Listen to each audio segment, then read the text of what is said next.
Beh, guardi, io in questo anno ho seguito i settori di mia competenza e devo dire che in particolar modo ciò che riguarda il mondo della cultura hanno attraversato un anno veramente duro e difficile e ancora adesso attendono veramente con trepidazione la possibilità di riprendere un'attività. Pensate che tutto ciò che è cultura prevede la relazione sociale, il contatto con il pubblico e quindi ha visto una chiusura pressoché totale e devo dire tanti lavoratori che magari anche quelli meno tutelati, meno assistiti, si trovano in grande difficoltà e anche noi come Regione abbiamo cercato di fare la nostra parte. Devo però anche guardare un po' con fiducia al futuro. Io sono molto fiducioso per quanto riguarda il nostro tessuto sociale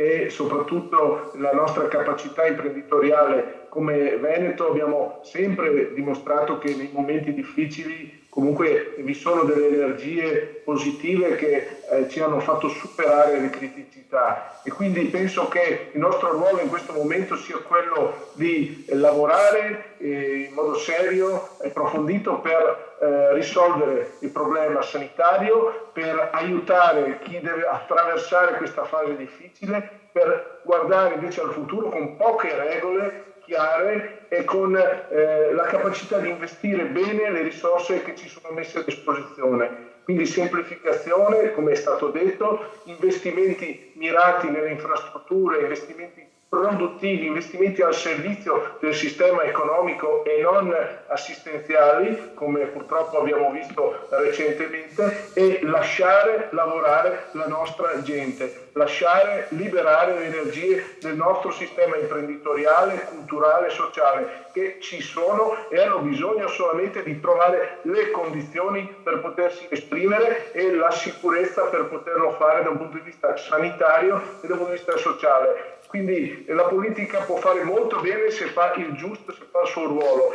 Se ci vogliamo mettere a noi come